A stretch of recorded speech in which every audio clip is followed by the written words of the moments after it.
नमस्कार, आदाब, सत श्री अकाल और अस्सलाम वालेकुम। मैं हूं मोहम्मद अहमद काज़मी, लेकर आया हूं आपका पसंदीदा कार्यक्रम नज़र दुनिया पर। अफ़गानिस्तान में तालिबान की सरकार बने अभी एक हफ़्ता भी ठीक से नहीं गुजरा है कि इसके लीडर्स में बड़े इख्तलाफ पैदा हो गए हैं। तालिबान की सरकार में डिप्टी प्राइम मिनिस्टर मुल्ला अब्दुल गनी बरादर नाराज़ होकर काबुल से बाहर चले गए हैं और कुछ लोगों का कहना है कि उनकी सही लोकेशन मालूम नहीं हो पा रही है। इस हद तक अटकलें लगाई जा रही हैं कि मुल्ला बरादर मौजूदा सरकार से मुतमईन नहीं है। तालिबान के लीडर्स में हाथापाई भी हुई है और हो सकता है कि मुल्ला बरादर ज़ख्मी हो गए हों। मुल्ला बरादर वही लीडर हैं जिनके बारे में ऐलान हो चुका था कि उन्हें प्राइम मिनिस्टर बनाया जाएगा। 24 अगस्त को मुल्ला बरादर से ही अमेरिका की खुफिया एजेंसी CIA के सरबराह विलियम बर्न्स काबुल में मिले थे। अब उन्हें डिप्टी प्राइम मिनिस्टर बनाया गया है और वो नाराज़ हैं। वो इतने बड़े लीडर हैं कि उन्हें अनदेखा भी नहीं किया जा सकता। एपिसोड काफ़ी अहम है, आखिर तक ज़रूर देखें।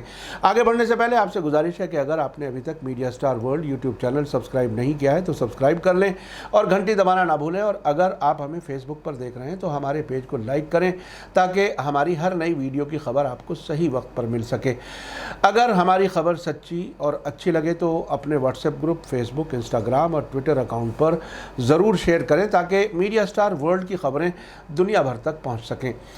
आज की बड़ी खबर है कि कतर की राजधानी दोहा में तालिबान के सियासी दफ्तर के स्पोक्सपर्सन मोहम्मद नईम की तरफ से तालिबान सरकार के डिप्टी प्राइम मिनिस्टर और सियासी दफ्तर के सरबराह मुल्ला अब्दुल गनी बरादर के गायब होने के बारे में एक व्हाट्सएप ऑडियो मैसेज जारी किया गया है। BBC के मुताबिक ये मैसेज मंडे को दिया गया है। इस ऑडियो मैसेज में मुल्ला अब्दुल गनी बरादर ने कहा है कि कई दिनों से सोशल मीडिया पर ये ख़बरें फैल रही हैं। मैं इन्हीं दिनों में सफ़र में था और कहीं गया हुआ था। अल्हम्दुलिल्लाह मैं और हमारे तमाम साथी ठीक हैं। अक्सर ज़्यादातर मीडिया हमारे ख़िलाफ़ ऐसे ही शर्मनाक झूठ बोलता है। इससे पहले 12 सितंबर को डिप्टी प्राइम मिनिस्टर मुल्ला अब्दुल गनी बरादर के एक स्पोक्सपर्सन मूसा कलीम की तरफ से एक ख़त जारी हुआ था जिसमें कहा गया था कि जैसे कि व्हाट्सएप और फेसबुक पर ये अफवाह चल रही थी कि अफ़गानिस्तान के प्रेसिडेंट हाउस में तालिबान के दो गिरोहों के बीच गोलीबारी में मुल्ला अब्दुल गनी बरादर बुरी तरह ज़ख्मी हुए हैं और फिर इसकी वजह से उनकी मौत हो गई है। ये सब झूठ है। इन खबरों ने उस वक्त ज़्यादा ज़ोर पकड़ा जब संडे को काबुल में प्रेसिडेंट हाउस से जारी वीडियो में कतर के फॉरेन मिनिस्टर के साथ तालिबान लीडर्स की मुलाकात में मुल्ला अब्दुल गनी बरादर नज़र नहीं आए। एक ख़बर के मुताबिक मुल्ला अब्दुल गनी बरादर ज़ख्मी नहीं बल्कि नाराज़ हैं। तालिबान की तरफ से कहा गया है कि मुल्ला अब्दुल गनी बरादर कंधार में हैं जहां वो तालिबान के लीडर मुल्ला हैबतुल्लाह अखुनज़ादा से मुलाकात कर रहे हैं। तालिबान के मुताबिक वो बहुत जल्द वापस काबुल आ जाएंगे। आपको बता दूं कि मुल्ला हैबतुल्लाह अखुनज़ादा को नई सरकार में सुप्रीम लीडर बनाया गया है। नई सरकार के मिनिस्टर्स के नामों के ऐलान के बाद हैबतुल्लाह अखुनज़ादा का अभी तक एक ही बयान सामने आया है जिसमें उन्होंने सरकार को इस्लामिक शरिया पर अमल करने की ताकीद की है। BBC का कहना है कि दोहा और काबुल में तालिबान के दो सोर्सेज ने बताया है कि बीते थर्सडे या फ्राइडे की रात को प्रेसिडेंट हाउस में मुल्ला अब्दुल गनी बरादर और हक्कानी नेटवर्क के एक मिनिस्टर खलीलुर रहमान के बीच बहस हुई थी और उनके सपोर्टर्स के दरमियान तीखी बहस के बाद हाथापाई भी हुई थी, जिसके बाद मुल्ला अब्दुल गनी बरादर नई तालिबान सरकार से नाराज़ होकर कंधार चले गए। सोर्सेज के मुताबिक जाते वक्त मुल्ला बरादर ने बताया कि उन्हें ऐसी सरकार नहीं चाहिए थी। हालांकि BBC आज़ाद तरीके से इस दावे को कंफर्म नहीं कर सका है। काबुल में ये सवाल उठ रहा है कि आखिर मुल्ला बरादर कैसी सरकार चाहते हैं।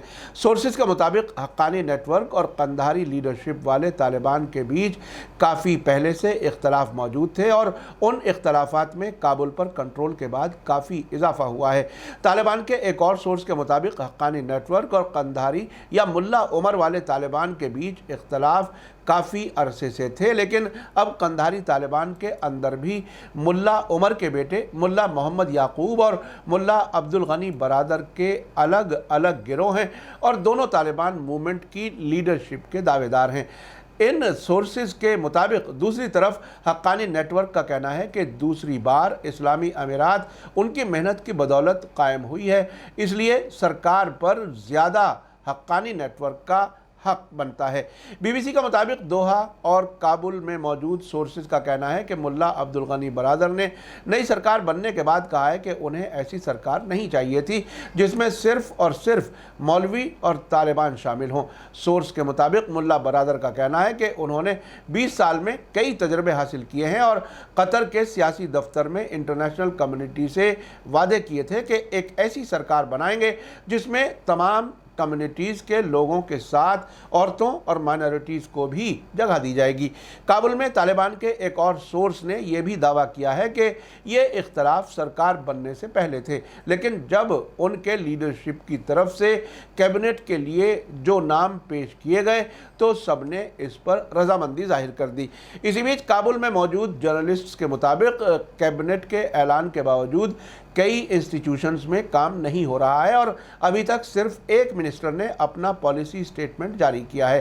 हालांकि तालिबान की तरफ से कहा गया है कि सभी मिनिस्ट्रीज़ ने काम शुरू कर दिया है, लेकिन फिर भी सरकारी एजुकेशनल इंस्टीट्यूशंस से लेकर कई दूसरे इंस्टीट्यूशंस बंद हैं और अगर कुछ के दफ्तर खुले भी हैं तो वहां हाजिरी बहुत कम है। काबुल में मौजूद पाकिस्तानी जर्नलिस्ट ताहिर खान के मुताबिक मिनिस्टर्स ने काम शुरू किया है, लेकिन पॉलिसी बयान अभी तक सिर्फ एजुकेशन मिनिस्टर अब्दुल बाकी हक्कानी की तरफ से जारी हुआ है और किसी मिनिस्टर की तरफ से अभी तक कोई पॉलिसी बयान जारी नहीं किया गया है।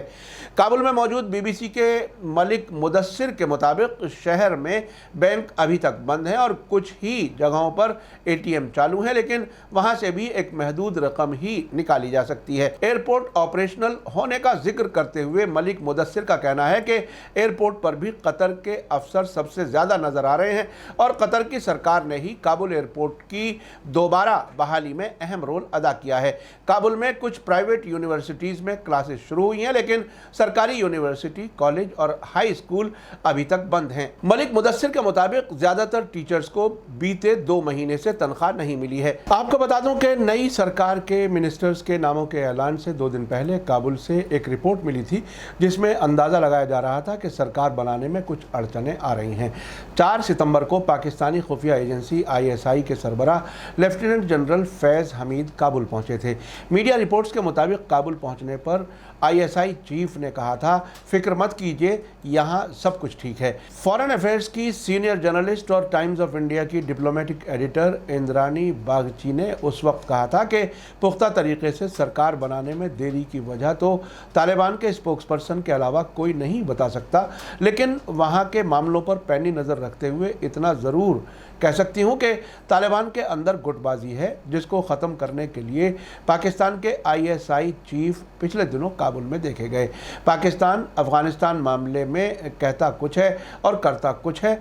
फ़िलहाल अफ़गानिस्तान में सियासी इंस्टेबिलिटी है जो आने वाले दिनों में और बढ़ सकती है। ऐसे में पाकिस्तान ने वहाँ ज़बरदस्ती कर कोई सरकार बनवा भी दी तो वो सरकार किस हद तक तालिबान के ग्रुप्स के बीच इख्तलाफ को सुलझा पाएगी, ये देखना होगा। उन्होंने आगे कहा था कि वैसे तो तालिबान के तमाम ग्रुप्स से ISI के अच्छे ताल्लुकात हैं, लेकिन इनमें से भी तालिबान के हक्कानी ग्रुप को ISI का सबसे करीबी माना जाता है। ऐसे में ISI के सरबराह लेफ्टिनेंट जनरल फैज़ हमीद का नई सरकार के बनने से पहले काबुल पहुंचना अस्वाभाविक यानी अननेचुरल नहीं है, लेकिन दिलचस्प ज़रूर है। अब पाकिस्तान भी अफ़गानिस्तान में तालिबान के साथ अपनी हिस्सेदारी छुपाने की कोशिश नहीं कर रहा है। उस वक्त बताया गया था कि आखिर वो कौन से ग्रुप हैं जिनका झगड़ा सुलझाने के लिए ISI सरबराह काबुल पहुंचे थे। तालिबान की अंदरूनी गुटबाजी में 3 नाम खास तौर से सामने आ रहे थे। पहला ग्रुप मुल्ला अब्दुल गनी बरादर का है। मुल्ला अब्दुल गनी बरादर उन 4 लोगों में से एक हैं जिन्होंने 1994 में तालिबान बनाया था। साल 2001 में जब अमेरिका की लीडरशिप में अफगानिस्तान पर हुए हमले में तालिबान को हुकूमत से हटा दिया गया था, तब वो नेटो फौजों के खिलाफ लड़ाई के लीडर बन गए थे। बाद में फरवरी 2010 में अमेरिका और पाकिस्तान के एक जॉइंट ऑपरेशन में उन्हें पाकिस्तान तालिबान के कराची शहर से गिरफ्तार कर लिया गया था और वो 8 साल पाकिस्तान की जेल में रहे थे। साल 2018 में जब कतर में अमेरिका से बातचीत करने के लिए तालिबान का दफ्तर खुला तो उन्हें तालिबान के सियासी विंग का सरबराह बनाया गया। वो हमेशा से ही अमेरिका के साथ बातचीत को सपोर्ट करते रहे थे। वे अफ़गानिस्तान की सभी जंगों में तालिबान की तरफ से अहम रोल निभाते रहे और ख़ासकर हेरात और काबुल इलाके में सरगर्म रहे। दूसरा नाम हैबतुल्लाह अखुंज़ादा का है, जो इस्लाम के जाने माने स्कॉलर हैं और कंधार के रहने वाले हैं। माना जाता है कि उन्होंने ही तालिबान की हालत बदली और उसे मौजूदा हालत में पहुंचाया। वे फ़िलहाल तालिबान के सरबराह हैं। 1980 की दहाई में उन्होंने सोवियत संघ के खिलाफ अफ़गानिस्तान के कमांडर का रोल निभाया था, लेकिन उनकी पहचान फ़ौजी कमांडर के मुकाबले में एक मजहबी लीडर की ज़्यादा है। उन्हें ईरान की हुकूमत की तर्ज पर नई तालिबान सरकार में सुप्रीम लीडर बनाया गया है। तीसरा नाम है हक्कानी ग्रुप के सरबराह सिराजुद्दीन हक्कानी का, जिन्हें नई सरकार में होम मिनिस्टर बनाया गया है। बताया जाता है कि काबुल पर तालिबान का कब्जा होने में अहम रोल सिराजुद्दीन हक्कानी के भाई अनस हक्कानी ने निभाया है। मीडिया में ऐसी भी खबरें हैं कि मुल्ला अब्दुल गनी बरादर के प्राइम मिनिस्टर नहीं बनने के पीछे पाकिस्तान है, क्योंकि बीते 3 सितंबर तक मीडिया रिपोर्ट्स में अब्दुल गनी बरादर को सरकार में प्राइम मिनिस्टर बनता हुआ बताया जा रहा था। लेकिन 3 सितंबर की शाम काबुल में गोलियां चलने की खबर आई। तालिबान स्पोक्सपर्सन ज़बीहुल्लाह मुजाहिद ने इसे खुशी में की गई फायरिंग करार दिया, लेकिन न्यूज़ एजेंसी ANI के मुताबिक ये गोलीबारी पंशीर पर तालिबानी जीत की वजह से नहीं की गई थी, बल्कि ये हक्कानी नेटवर्क और बरादर के बीच टकराव का नतीजा थी। इस टकराव में मुल्ला अब्दुल गनी बरादर के ज़ख्मी होने की खबरें भी आई थीं, लेकिन इस सब के बीच पाकिस्तान की खुफिया एजेंसी ISI के सरबराह जनरल फैज़ हमीद काबुल पहुँचे और बरादर से मुलाकात की। इस वक्त तक ये अटकल लगाई जा रही थी कि कतर से लेकर काबुल तक तालिबान को लेकर आने वाले मुल्ला अब्दुल गनी बरादर को ही प्राइम मिनिस्टर बनाया जाएगा। लेकिन हामिद के काबुल दौरे के बाद क्वेटा की रहबरी शूरा काउंसिल के सरबराह मुल्ला मोहम्मद हसन आखुंद के प्राइम मिनिस्टर बनने का ऐलान हो गया। अब देखना है कि तालिबान की परमानेंट सरकार में कोई बड़ी तब्दीली होती है या नहीं। बड़ा सवाल यह है कि अगर तालिबान के अंदर मुल्ला बरादर जैसे लीडर अलग हो गए तो क्या ये सरकार कुछ कदम चल सकेगी। इसी के साथ मुझे दीजिए इजाज़त। आज का एपिसोड कैसा लगा कमेंट्स में ज़रूर लिखें। थैंक यू, धन्यवाद, शुक्रिया। जय भारत, जय हिंद। मीडिया स्टार वर्ल्ड के और वीडियो देखने के लिए हमारे चैनल को सब्सक्राइब करें और सीधे नोटिफिकेशन पाने के लिए बेल आइकन दबाएं। और अगर हमारी खबर सच्ची और अच्छी लगे तो अपने व्हाट्सएप, इंस्टाग्राम, फेसबुक और ट्विटर अकाउंट पर ज़रूर शेयर करें।